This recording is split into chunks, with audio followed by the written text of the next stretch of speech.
Reproductive organs भी नहीं होते हैं, इसीलिए उनके पैदा होने के तरीके के बारे में कुछ भी पता नहीं चल पाया अभी तक। और वो इंसानों के अलावा किसी भी और चीज को खाने में इंटरेस्ट नहीं दिखाते। और अगर उनके किसी भी बॉडी पार्ट को काट दिया जाए तो वो वापस से रीजनरेट होते हैं। पर उनको मारने का एक तरीका है, जो कि है उनके गले पर एक जोरदार हमला करना, जिससे वो बिना रीजनरेट हुए मर जाएंगे। इसीलिए उनकी गर्दन को काटने के लिए इन ब्लेड्स को यूज किया जाता है। एरन को ये सभी बातें याद आती हैं उसके टीचर की, और तभी एक सोल्जर उन्हें आवाज लगाता है, 24th स्क्वाड आगे बढ़ो। और फिर वो सभी लोग बहुत ही जोश के साथ आगे बढ़ने लगते हैं। और वो देखते हैं कि काफी सारे टाइटन्स अंदर आ चुके हैं दीवार की। थॉमस कहता है, ये क्या लगता है उन वैनगार्ड सेक्शन वाले सोल्जर्स ने कुछ भी नहीं किया, कितने सारे टाइटन्स आ चुके हैं अंदर, क्या कर रहे हैं ये लोग। और तभी अचानक से एक टाइटन उछलकर उनकी तरफ बढ़ता है। सभी लोग जैसे तैसे करके उस टाइटन से बच जाते हैं सिवाय थॉमस के, और वो टाइटन उन सबके सामने थॉमस को खा जाता है। ये देखकर एरन को बहुत ही गुस्सा आता है और सीधा उस टाइटन की तरफ बढ़ने लगता है और उस पर हमला करने की कोशिश करता है। लेकिन उससे पहले ही एक टाइटन अचानक से वहाँ आकर उसके पैर को खा जाता है, जिससे एरन एक घर के ऊपर गिरकर बेहोश हो जाता है। सभी टीम मेंबर्स एरन की तरफ बढ़ने लगते हैं उसे बचाने के लिए, लेकिन वो टाइटन्स बाकी सभी टीम मेंबर्स को भी पकड़ लेते हैं। आर्मिन वहाँ खड़ा होता है और वो उन सभी को देख रहा होता है, और उसकी आंखों के सामने उसके सभी टीम मेंबर्स को वो टाइटन्स खाने लगते हैं। आर्मिन ये देखकर हक्का बक्का रह जाता है और वो बिल्कुल फ्रीज हो जाता है। और तभी एक टाइटन आकर आर्मिन को पकड़ लेता है। आर्मिन कुछ नहीं कर पाता और वो टाइटन उसे खा लेता है। लेकिन तभी एरन उस टाइटन के मुंह में घुसकर आर्मिन को बचा लेता है और अपनी पूरी ताकत लगाकर उस टाइटन के मुंह से आर्मिन को फेंक देता है बाहर। फिर एरन कहता है, नहीं, मैं यहाँ नहीं मर सकता। आर्मिन, तुम्हें याद है ना, तुमने ही मुझे बाहरी दुनिया के बारे में बताया था कि इन दीवारों के पार एक और दुनिया है, मैं तुम्हारे साथ वहाँ पर जाना चाहता हूँ। आर्मिन घबराते हुए एरन से कहता है, एरन जल्दी वहाँ से बाहर निकलो। पर तभी वो टाइटन एरन को खा लेता है और ये देखकर आर्मिन बहुत ही जोर से चिल्लाने लगता है। वो इतनी जोर से चिल्लाता है कि वो आवाज मिकासा को भी सुनाई देती है। अब कोनी आर्मिन के पास आता है और उसे होश में लाने की कोशिश करता है। आर्मिन एरन को मरता हुआ देखकर सदमे में होता है और वो जोर जोर से चिल्लाने लगता है। पर जैसे तैसे कोनी उसे शांत करके उससे पूछता है, आर्मिन तुम्हारी स्क्वाड कहाँ पर है। लेकिन आर्मिन की तरफ से कोई जवाब ना मिलने पर यामिर वहाँ पर आ जाती है और कहती है, सभी मर गए होंगे। कोनी गुस्से से यामिर को कहता है, तुम चुप करो, आर्मिन ने ऐसा कुछ नहीं कहा अभी तक, ठीक है, तो तुम अपनी बकवास बंद रखो, शायद इसकी किस्मत अच्छी रही होगी, ये नल्ला बच गया। कोनी को उसका एटीट्यूड देखकर काफी ज्यादा गुस्सा आता है। पर तभी क्रिस्टा वहाँ पर आ जाती है और वह सिचुएशन को संभालती है कि तुम लोग ऐसे मत लड़ो, अभी लड़ने का समय नहीं है। और अब आर्मिन जैसे तैसे करके उठ जाता है और रियर गार्ड सेक्शन के पास जाने लगता है। और रास्ते में जाते हुए वो अपने मन में कहता है, ये कैसी दुनिया में रहता हूँ मैं, ये नर्क है। इस दुनिया में ताकतवर लोग कमजोरों का शिकार करते हैं, यही इस दुनिया की रियलिटी है। मैं भी मिकासा और एरन की तरह ताकतवर बनना चाहता था, लेकिन उनके लिए तो मैं बस एक बोझ हूँ, उन्हें हर बार मुझे बचाना पड़ता है। और आज भी मेरी वजह से एरन मारा गया। वो ये सब सोच रहा होता है कि तभी उसका ध्यान हटता है और आर्मिन एक दीवार के साथ जाकर टकरा जाता है और नीचे गिरकर रोने लगता है। दूसरी तरफ हम देखते हैं कि एक बहुत ही अमीर आदमी अपने 2-3 बॉडीगार्ड को साथ लेकर गेट का रास्ता रोक लेता है। उसका सामान इतना ज्यादा होता है कि वो उस गेट के पार जा ही नहीं पाता है और बाहर हजारों की संख्या में लोग खड़े होते हैं वहाँ पर। वो सभी लोग उसे गालियां दे रहे होते हैं और वो अमीर आदमी कहता है, इसमें जो सामान है ना, वो तुम्हारी जिंदगियों से भी बहुत ज्यादा कीमती है। भीड़ में से एक बंदा एक सोल्जर को आगे करते हुए बोलता है, और निकम्मे जाए ने रोक, सोल्जर है ना तू। लेकिन हम देखते हैं कि वो सोल्जर भी उस अमीर आदमी से डरा होता है, क्योंकि वो एक कंपनी का बॉस होता है। वो अमीर आदमी उस सोल्जर से कहता है, अच्छा बेटा,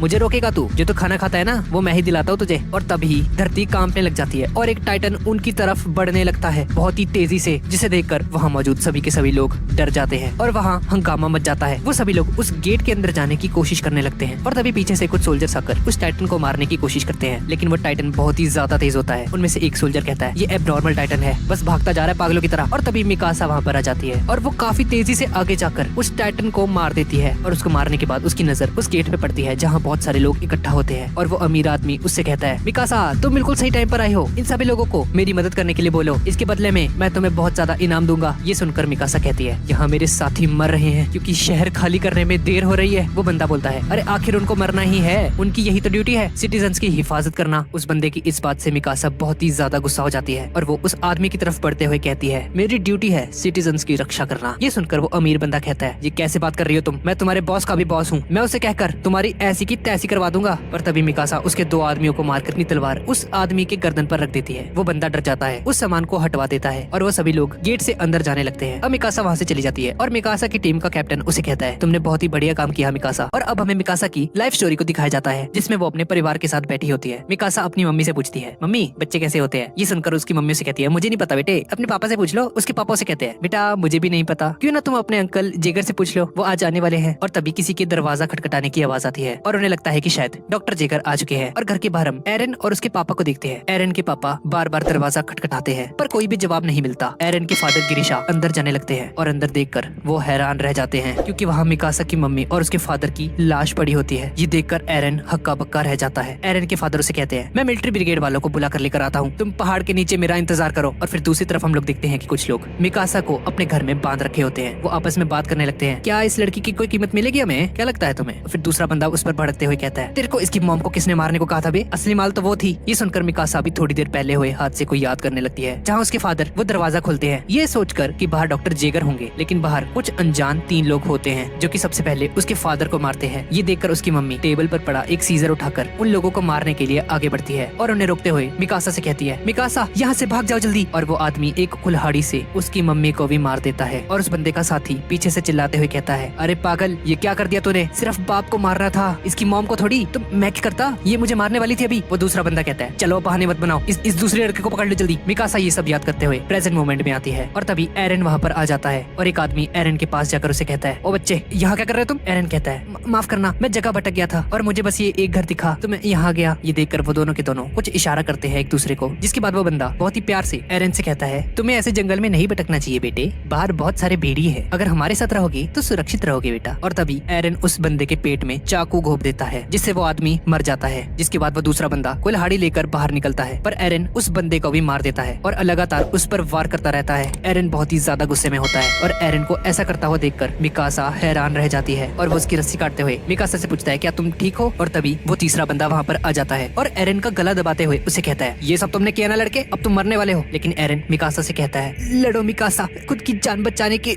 लिए लड़ो, अगर हार गई तो मारी जाओगी। एरन की ये बात सुनकर मिकासा अपने हाथ में वो चाकू उठा तो लेती है पर वो कांप रही होती है। उस छोटी सी लड़की की हिम्मत नहीं हो रही होती कि वो किसी को मार सके, पर मिकासा बहुत ही ज्यादा गुस्से में आ जाती है, उस बंदे को मार देती है। फिर थोड़ी देर बाद मिलिट्री ब्रिगेड पुलिस वहाँ पर आती है और वो भी उन सभी लोगों को इतनी बुरी तरह से मरा हुआ देखकर सोच में पड़ जाते हैं कि क्या ये सच में उन 2 बच्चों ने किया है। इस तरफ हम देखते हैं कि एरन के पापा एरन को बहुत ज्यादा डांटते हैं, मैंने तुम्हें पहाड़ के नीचे रहने को कहा था ना एरन, वो तो तुम्हारी किस्मत अच्छी थी कि तुम बच गए। पर एरन अपने पापा से कहता है, अगर हम मिलिट्री ब्रिगेड के आने का वहाँ पर इंतजार करते तो वो मिकासा को लेकर भाग जाते, मैं बस मिकासा को बचाना चाहता था। फिर मिकासा कहती है, डॉक्टर जेकर, मैं अब कहाँ जाऊंगी, अब मेरा कहीं भी घर नहीं है, अब मैं क्या करूंगी? तभी एरन मिकासा के पास आता है और एरन के पापा मिकासा से कहते हैं, मिकासा बेटी, क्या तुम हमारे साथ रहना चाहोगी? और एरन उसका हाथ पकड़कर कहता है, चलो भी, घर नहीं जाना तुम्हें, जिससे मिकासा इमोशनल हो जाती है। और ये थी मिकासा की कहानी। प्रेजेंट मोमेंट में हम लोग देखते हैं कि सभी के सभी सिटीजन्स उस गेट से होते हुए अंदर चले जाते हैं और वो उस गेट को बंद करने लगते हैं और मिकासा का कैप्टन उसे कहता है, हमारा काम खत्म हुआ, चलो अब हमें यहाँ से चलना चाहिए। पर मिकासा कहती है नहीं, और वो शहर के दूसरे कोने की तरफ जाने लगती है बाकी के सोल्जर्स की मदद करने। इसके बाद हम देखते हैं कि कुछ सोल्जर्स डर के मारे एक पैलेस में छुपे होते हैं और उनमें से एक सोल्जर एक शॉटगन को रेडी कर रहा होता है। ये देखकर उसके साथी उसे कहते हैं, ये क्या कर रहा है भाई, तू शॉटगन रेडी कर रहा है, इससे थोड़ी मरेंगे वो टाइटन्स। और भाई तभी हम देखते हैं कि वो सोल्जर उस शॉटगन को अपने मुंह में रखकर फायर कर देता है। ये देखकर उसके साथी पूरी तरह से डर जाते हैं और जोर जोर से चिल्लाने लगते हैं। सभी सोल्जर्स उम्मीद छोड़ चुके हैं कि वो उन टाइटन्स को कभी नहीं हरा पाएंगे। उनके ओडियम गियर का गैस भी खत्म हो चुका है। ओडियम गियर एक ऐसा टूल है जिसकी हेल्प से ये हवा में ऐसे उड़ पा रहे थे और इसके बिना ये कहीं भी आ जा नहीं सकते। पर अब वो लोग दीवारों पर नहीं चढ़ सकते। तभी कोनी वहाँ पर आता है और एक दूसरे सोल्जर से कहता है, एक बार मुझे मिल जाए ये सप्लाई स्क्वाड वाले, छोड़ूंगा नहीं मैं किसी को भी। नहीं मतलब हम पागल हैं यहाँ पे, हमारी गैस खत्म हो रखी है और कोई सप्लाई करने नहीं आया अभी तक। सप्लाई डिपार्टमेंट में भी टाइटन्स घुस चुके होंगे, भाई कोई चांस नहीं हमारा, हम गए। अब कोनी से कहता है, तो भाई क्या फिर यहाँ पे ऐसे बैठे रहे हम हैं, अपनी मौत का इंतजार करें बस, हमें रिस्क लेके उन टाइटन से लड़ना होगा यार। जीनो से कहता है, अच्छा तुम्हें क्या लगता है हम उन्हें हरा पाएंगे? अपने आसपास देखो जरा कितने बचे हैं हम, हमारे सीनियर्स तक नहीं बच पाए, हम तो नूबड़े हैं। और तो और हमें वहाँ पे लीड कौन करेगा, ऊपर से हमारी गैस भी खत्म है, वो सप्लाई रूम अभी तक भर चुका होगा उन टाइटन से। जीन खुद से कहने लगता है, अपनी पूरी लाइफ वेस्ट कर दी मैंने, इतने सालों की ट्रेनिंग किसी भी काम नहीं आई। इसके बाद हम साशा को देखते हैं जो कि उन सभी को मोटिवेट करने की कोशिश करती है, पर भाई साशा की बातों से किसी को भी कोई फर्क नहीं पड़ता। वो सब लोग पूरी तरह से डीमोटिवेट हो चुके थे। मार्को साशा से कहता है, साशा तुम्हें भी अपनी मौत को स्वीकार कर लेना चाहिए, हम नहीं बच सकते उन टाइटन से। और तभी मिकासा वहाँ पर आ जाती है और वो एनी से पूछती है कि एनी यार तुमने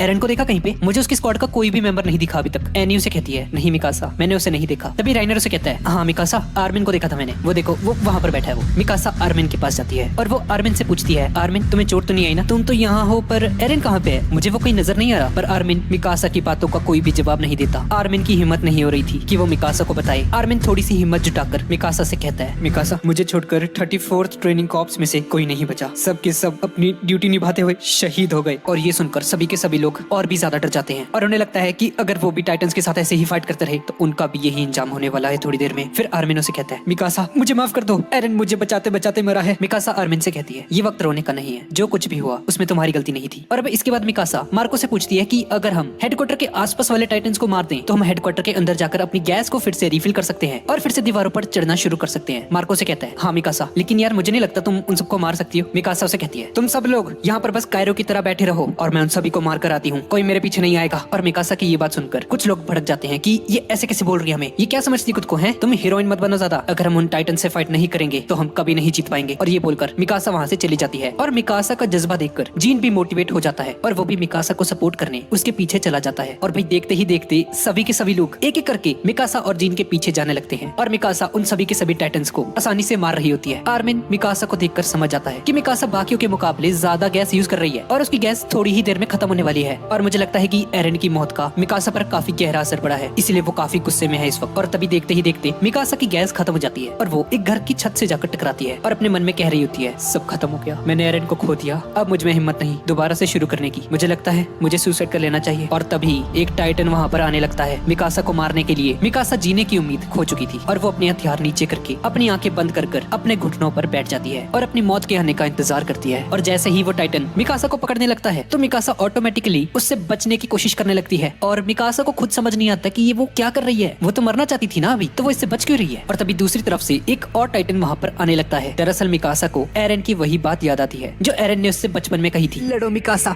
खुद की जान बचाने के लिए लड़ो, अगर हार गई तो मारी जाओगी। जिसके बाद मिकासा अपने मन में कहती है, एरन मुझे माफ कर दो, मैं कभी भी हार नहीं मानूंगी, क्योंकि मैं मर गई तो मेरे साथ साथ तुम्हारी सभी यादें भी मर जाएंगी। पर मिकासा अपने पेट को रेडी करके उस टाइटन के साथ फाइट करने के लिए बिल्कुल तैयार हो जाती है। पर तभी वो दूसरा टाइटन जो अभी अभी वहाँ पर आया है, वो टाइटन उस पहले वाले टाइटन को एक जोरदार मुक्का मार देता है। ऐसा पहली बार था कि एक टाइटन अपनी ही नस्ल के एक दूसरे टाइटन को मार रहा था और ये देखकर मिकासा को कुछ समझ नहीं आता कि ये टाइटन अपने ही साथी को क्यों मार रहा है, भाई ये क्या हो रहा है। और तभी आर्मिन वहाँ पर आ जाता है और वो मिकासा को लेकर एक घर की छत पर चला जाता है। और तभी कोने भी वहाँ पर आ जाता है और वो लोग एक घर की छत पर खड़े हुए देखते हैं कि उस अच्छे वाले टाइटन के सामने एक और टाइटन आ जाता है और वो दोनों के दोनों एक दूसरे पर चिल्लाने लगते हैं जानवरों की तरह। और वो अच्छा वाला टाइटन एक हैंड टू हैंड कॉम्बैट का स्टांस ले लेता है उस दूसरे वाले टाइटन से फाइट करने के लिए। ये देखकर आर्मिन, मिकासा और कोनी तीनों के तीनों हक्के बक्के रह जाते हैं। उन्होंने अपनी लाइफ में कभी भी ऐसा नजारा नहीं देखा था। और देखते ही देखते वो अच्छा वाला टाइटन उस दूसरे वाले टाइटन की खोपड़ी उड़ा देता है और उसकी गर्दन को भी अपने पैरों से कुचल देता है। कोनी उसे कहता है, मुझे लगता है यहाँ पे रहना बिल्कुल भी सेफ नहीं है, हमें यहाँ से चलना चाहिए। पर आर्मिन उसे कहता है, कोनी मुझे नहीं लगता, क्योंकि अगर ये टाइटन हमें मारना चाहता तो वो कब का मार चुका होता। वो हमें बहुत ही आसानी से देख पा रहा है इस वक्त, पर फिर भी वो हम पर हमला नहीं कर रहा, वो हमें इग्नोर कर रहा है इस वक्त। कोनी उसे कहता है, मुझे लगता है ये एक एबनॉर्मल टाइटन है जिसे नहीं पता कि कौन उसका दुश्मन है और कौन उसका दोस्त। हमें HQ चलना चाहिए इससे पहले कि वो हम पर भी हमला कर दे। और उस अच्छे वाले टाइटन को देखकर मिकासा के अंदर फिर से जीतने की एक होप जग जाती है। इसके बाद आर्मिन को एक आइडिया आता है, सुनने में थोड़ा पागलपन जैसा लगेगा, हम उस टाइटन को एज अ वेपन यूज कर सकते हैं। ये टाइटन सिर्फ दूसरे टाइटन्स को मार रहा है, इसने हम पर अभी तक अटैक नहीं किया, तो अगर हम उसके आसपास के टाइटन्स को मार दें तो वो खुद ही दूसरे टाइटन्स को ढूंढते ढूंढते हेडक्वार्टर्स की तरफ चला जाएगा और वहाँ के सभी टाइटन्स को भी वो मार देगा। फिर कोनी उसे कहता है, वो सब तो ठीक है, अगर इसने पलट कर ही हमारे ही सोल्जर्स पे अटैक कर दिया तो सबके सब मारे जाएंगे। मिकासा को आर्मिन की बात में दम लगता है, पर फिर भी वो आर्मिन के साथ सहमति जताते हुए कहती है, मुझे लगता है हमें कोशिश तो करनी चाहिए, क्योंकि कोनी अगर हम कुछ नहीं करेंगे तो हम वैसे भी मर जाएंगे। कोनी को ये प्लान थोड़ा ठीक नहीं लगता, पर फिर भी वो मान जाता है। इस तरफ हम जीन को देखते हैं जो कि खुद को कोस रहा होता है और तभी वो देखता है कि वो टाइटन्स उसके सोल्जर्स पर ध्यान नहीं दे रहे हैं, वो इस वक्त किसी और तरफ देख रहे हैं। और ये देखकर जीन को एक आइडिया आता है और वो जल्दी से अपने सभी सोल्जर से कहता है, जल्दी से हेडक्वार्टर की तरफ बढ़ो, इन टाइटन्स का ध्यान नहीं है हम पर। और ये सुनकर सभी के सभी सोल्जर्स हेडक्वार्टर की तरफ जाने लगते हैं और इस तरफ मिकासा अपने रास्ते में आने वाले हर एक टाइटन को मार रही होती है और वो एबनॉर्मल टाइटन भी बाकी टाइटन्स को मार रहा होता है। रास्ते में चलते चलते जीन को एक टाइटन पकड़ लेता है, पर जीन किसी तरह से उस टाइटन की उंगली काटकर खुद को छुड़ा लेता है और उसकी पकड़ से बच निकलता है। मार्को जीन से कहता है, तुमने हम सभी को बचा लिया यार, तुम सही में एक ट्रू लीडर हो। और वो दोनों उस हेडक्वार्टर में पहुंच जाते हैं और बाकी के लोग भी अंदर आने लगते हैं, पर जीन देखता है कि काफी कम लोग ही आ पाए हैं अंदर, और अंदर आते आते न जाने कितने ही सोल्जर्स उसके मर चुके हैं ऑलरेडी। ये देखकर जीन काफी ज्यादा दुखी हो जाता है। जीन की नजर दो सोल्जर्स पे पड़ती है जो कि एक टेबल के नीचे छुपे हुए थे और उसको रियलाइज होता है कि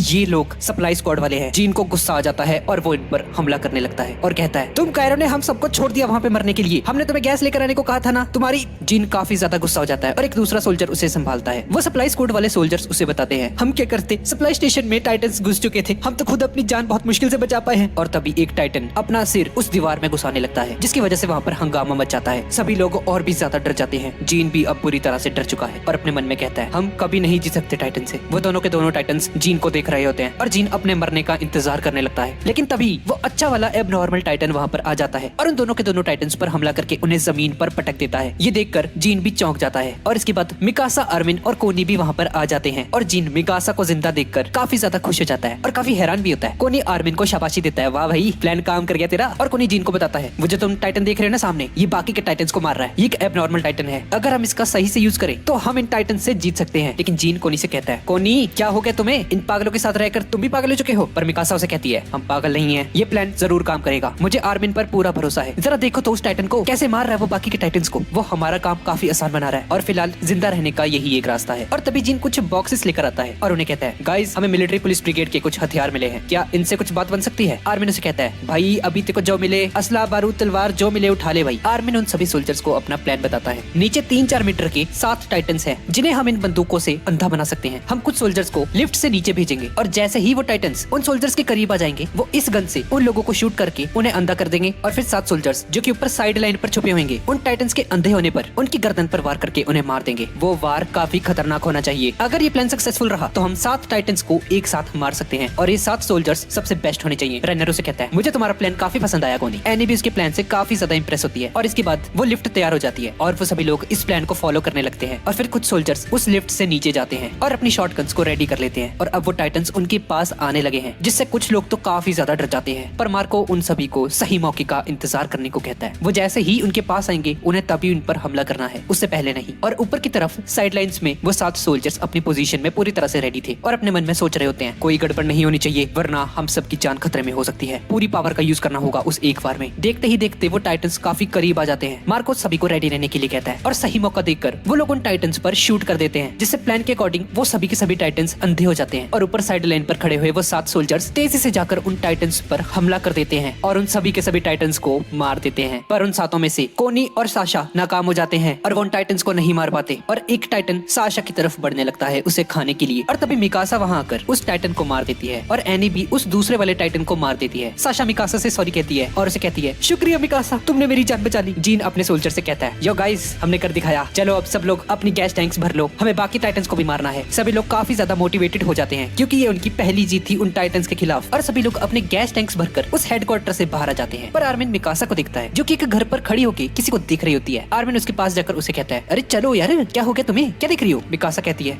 वो सामने देखो। और वहाँ देखने पर हमें पता चलता है कि कुछ टाइटन्स उसी एबनॉर्मल अच्छे वाले टाइटन को खा रहे होते हैं। ये देखकर आर्मिन भी हक्का बक्का रह जाता है। मिकासा को लगता है कि उन्हें इस टाइटन को सेव करना चाहिए क्योंकि वो इंसानियत को बचाने के लिए एक नई उम्मीद बन सकता है। राइनर भी उसकी इस बात से सहमत होता है और कहता है, मिकासा तुम बिल्कुल सही कह रही हो, वो टाइटन हमारे लिए काफी यूजफुल हो सकता है, हमें उस टाइटन को बाकी टाइटन से बचाना होगा। ये सुनकर जीन कहता है, तुम सबका दिमाग ठीक है? हमें इस पूरे के पूरे सपने से बाहर निकलने का रास्ता मिल रहा है और तुम इस टाइटन को बचाने में लगे हो। वो एक टाइटन है, टाइटन वो कोई दोस्त वोस्त नहीं है हमारा। और तभी वहाँ वही टाइटन आने लगता है जिसने पिछले पार्ट में थॉमस को खाया था और उस टाइटन को देखकर वो अच्छा वाला टाइटन गुस्से से उसकी तरफ बढ़ने लगता है और उसकी तरफ जाते जाते उसके दोनों हाथ कट जाते हैं और वो टाइटन अपने मुंह से ही उस टाइटन को पकड़ लेता है और उसे उठाकर फेंक देता है और जोर जोर से चिल्लाने लग जाता है और देखते ही देखते वो टाइटन भी नीचे गिर जाता है। ये सब देखकर जीन उन सभी लोगों को कहता है, जाओ बचा लो अब उसे। लेकिन वो सभी लोग अभी भी उस टाइटन को ही देख रहे होते हैं और वो सभी लोग देखते हैं कि उस टाइटन के गले में एक इंसान है और वो और कोई नहीं एरन है। एरन को उस टाइटन में देखकर मिकासा जल्दी से उसके पास जाती है और उसे गले से लगा लेती है। वो उसके दिल के पास अपना कान लगाती है और उसे एरन की धड़कनें अभी भी सुनाई देती हैं, जिसका मतलब है एरन अभी भी जिंदा है, जिससे मिकासा काफी ज्यादा खुश हो जाती है और वो खुशी से रोने लग जाती है। इसके बाद आर्मिन भी वहाँ पर आ जाता है और वो दोनों उसे लेकर ऊपर आते हैं उन सभी के पास। एरन को देखकर आर्मिन काफी ज्यादा इमोशनल हो जाता है और वो नोटिस करता है कि एरन के हाथ और पैर अभी भी सलामत थे, पर जैसा कि पहले हमने देखा था उस टाइटन ने इसके हाथ खा लिए थे एरन के। और वो उन सभी को बताता है, ये कैसे हो सकता है, मैंने खुद देखा था यार, इसका हाथ खा लिया था उस टाइटन ने। ये सब देखकर वो लोग काफी हैरान हो जाते हैं और जीन समझ जाता है कि ये सब कुछ एरन कर रहा था। क्या एरन भी एक टाइटन है? इसके बाद हम एरन के फ्लैशबैक को देखते हैं जब उस टाइटन ने एरन को खा लिया था। एरन एक टाइटन के पेट में होता है जहाँ पहले से काफी सारे सोल्जर्स की लाशें पड़ी होती हैं। एरन को एक आवाज सुनाई देती है जिसमें एक लड़की कहती है, यहाँ बहुत गर्मी है, मुझे घर जाना है मम्मी। और वो अपने माँ बाप को पुकारने लगती है जिससे एरन को अपनी मॉम की याद आ जाती है। हमारे साथ ऐसा क्यों हुआ, हमारा सब कुछ छिन गया, हमारी जिंदगियां, हमारे सपने, मैं तुम सब टाइटन्स को मार डालूंगा। जिसके बाद वो इस टाइटन के शरीर को चीरते हुए अपने टाइटन फॉर्म में बाहर निकलता है। और ये टाइटन फॉर्म क्यों एक्टिवेट हुई, कैसे एक्टिवेट हुई, इसके बारे में मैं आपको थोड़ी देर में बताने वाला हूँ। तो यार अगर अब तक आपको वीडियो में मजा आ रहा है तो प्लीज इस वीडियो को लाइक जरूर कर देना, कॉमेंट भी कर देना। तो चलो वापस कहानी पर आते हैं। तो अब एरन उस टाइटन के पेट से बाहर आ चुका है अपनी टाइटन फॉर्म में और यही बोलते बोलते एरन अपने फ्लैशबैक से बाहर आता है उसको होश आता है। सभी के सभी सोल्जर्स ने एरन को घेर रखा होता है। दरअसल उन सोल्जर्स को लगता है कि एरन भी एक टाइटन है और वो मानवता का दुश्मन है। मिकासा एरन से पूछती है, एरन क्या तुम ठीक हो? आर्मिन एरन से कहता है, मेरी तरफ देखो, क्या तुम मुझे सुन पा रहे हो? तभी एक सैनिक उन लोगों से कहता है, तुम लोगों ने सुना नहीं अभी उसने क्या कहा? उसने कहा वो हम सबको मार डालेगा। उन सोल्जर्स को लगता है कि वो ह्यूमैनिटी को मारने की बात कर रहा है, लेकिन ऐसा नहीं था। एरन को कुछ समझ नहीं आता कि आखिर ये सब चल क्या रहा है और ये लोग इसे घेर कर क्यों खड़े हैं और इन सब के ब्लेड मेरी तरफ क्यों हैं? एरन के ट्रेनिंग कॉर्प्स यूनिट का कैप्टन भी वहाँ पर होता है और वो एरन को ही देख रहा होता है घूर घूर कर। और वो कैप्टन उन सभी लोगों को कहता है, मिकासा, एरन और आर्मिन, तुम तीनों की हरकतें एक देशद्रोही जैसी हैं। अपनी सफाई में तुम लोग क्या कहना चाहोगे? यहाँ से भागने की कोशिश भी मत करना, हम सभी ने तुम्हें घेर लिया है। अगर तुमने हिलने की कोशिश की तो हम लोग तुम्हें तोप से उड़ा देंगे। अब सच सच बताओ एरन, तुम कौन हो, एक इंसान या एक टाइटन? एरन अपने मन में सोचता है, भला ये कैसा सवाल हुआ भाई, ये क्या पूछ रहे हैं मुझसे? ये एरन को कुछ भी नहीं पता होता कि वो अभी टाइटन में बदल चुका था। पहले सभी के सभी सोल्जर्स उसे हेट की नजरों से देख रहे होते हैं, जैसे कि एरन कोई मॉन्स्टर होता है। तभी एरन जोर से चिल्लाकर कहता है, सर मुझे आपका सवाल समझ नहीं आया, आप क्या कहना चाहते हैं? तभी वो कैप्टन उसे कहता है, अच्छा बेटे, अब इनोसेंट बनने का नाटक कर रहे हो। हमने तुम्हें उस टाइटन के शरीर से निकलते हुए देखा है एरन, और सिचुएशन को देखते हुए मैं बिना राजा की परमिशन से भी अभी तुम पर तोप के गोले मार सकता हूँ। मुझे बिल्कुल भी रिस्क नहीं लेना, हम तुम तीनों को यहीं पर उड़ा देंगे। सोल्जर्स अपने कैनन्स रेडी रखो। बाकी के सोल्जर्स भी उस कैप्टन को कहते हैं, अभी हम आसानी से इसे मार सकते हैं क्योंकि अभी टाइटन नहीं बना हुआ। तभी मिकासा उन सभी को कहती है, एरन को हाथ पे लगा के देखो, मैं बताती हूँ तुम्हें। ये सुनकर वो कैप्टन थोड़ा सा डर जाता है क्योंकि मिकासा काफी ज्यादा खतरनाक सोल्जर होती है। इयान नाम का सोल्जर अपने कैप्टन को बताता है, सर वो मिकासा है, ये अकेली लड़की वन मैन आर्मी है, वन वुमन आर्मी कह सकते हैं। आर्मिन मिकासा से कहता है, मिकासा उनसे लड़कर कुछ फायदा नहीं है, हमारे पीछे दीवार है यार, हम इतने सारे सोल्जर से नहीं लड़ सकते, तुम थोड़ा सा शांत हो जाओ और उनसे बात करने की कोशिश करो। वो कैप्टन एरन से फिर से पूछता है, एरन मैं आखिरी बार तुमसे पूछ रहा हूँ, तुम एक इंसान हो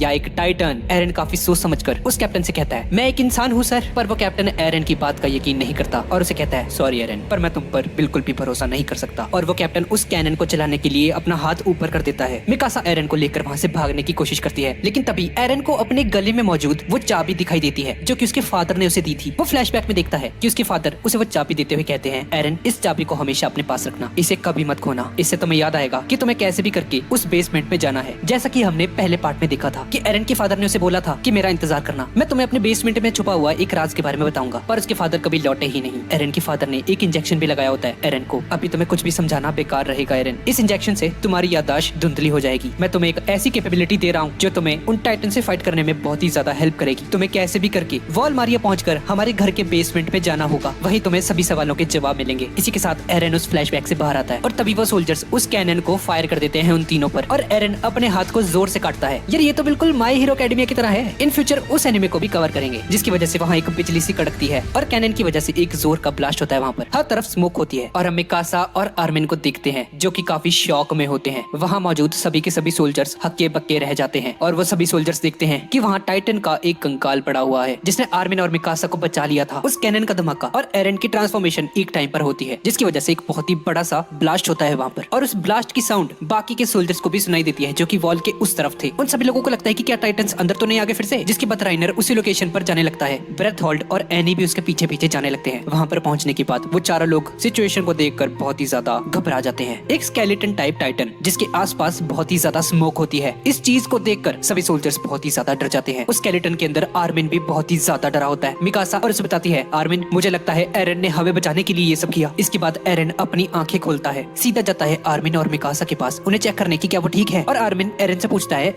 एरन ये तुमने कैसे किया? एरन उन्हें बताता है, मुझे नहीं पता यार, ये कैसे हुआ, ये तो भाप बनना शुरू भी हो गया है, चलो जल्दी निकलते हैं यहाँ से। जैसे ही ये धुआं हटेगा वो सोल्जर सब पर फिर से हमला करेंगे, हमें जल्द से जल्द यहाँ से निकलना होगा। और एरन को धीरे धीरे अब समझ आने लगता है कि उसके फादर ने उसे ये ताकत दी है एक टाइटन में ट्रांसफॉर्म होने की, और ये जो चाबी है ये इसके घर के बेसमेंट की थी जहाँ बहुत सारे राज छुपे हुए हैं। एरन मिकासा और आर्मिन से कहता है, मेरी बात ध्यान से सुनो, मुझे अपने गाँव शिकंशिना डिस्ट्रिक्ट में जाना होगा इस राज का पता लगाने। जिस वक्त वो कैनन हम पर शूट हुआ था तो मेरा पर्पस था तुम दोनों को बचाना सिर्फ, शायद इसीलिए मैं एक आधे अधूरे टाइटन में ट्रांसफॉर्म हुआ सिर्फ। पर देखना अगली बार मैं और भी ज्यादा ताकतवर बनूंगा, एक 15 मीटर का बड़ा टाइटन। मुझे अपने पिंड वापस जाना होगा। आर्मिन मिकासा और एरन को कहता है, तुम लोग जाओ यहाँ से, मैं उन सभी को समझाऊंगा। उन सैनिकों की तरफ बढ़ने लगता है और अपने हाथ ऊपर करके सरेंडर कर देता है और उन सभी को कहता है, प्लीज सर मेरी बात का यकीन कीजिए, एरन ह्यूमैनिटी के लिए कोई खतरा नहीं है, हमें जो कुछ भी पता है वो सब हम आपको बताएंगे। वो कैप्टन कहता है, आर्मिन अब इन सब का कोई फायदा नहीं है। आर्मिन उस कैप्टन से कहता है, मेरी बात का यकीन नहीं है ना आपको, इन लोगों से पूछ लो, इन सब लोगों ने देखा है वो सिर्फ टाइटन्स को मार रहा था, उसने किसी भी सोल्जर पर हमला नहीं किया। एरन की ये बात सुनकर सोल्जर्स एग्री करते हैं कि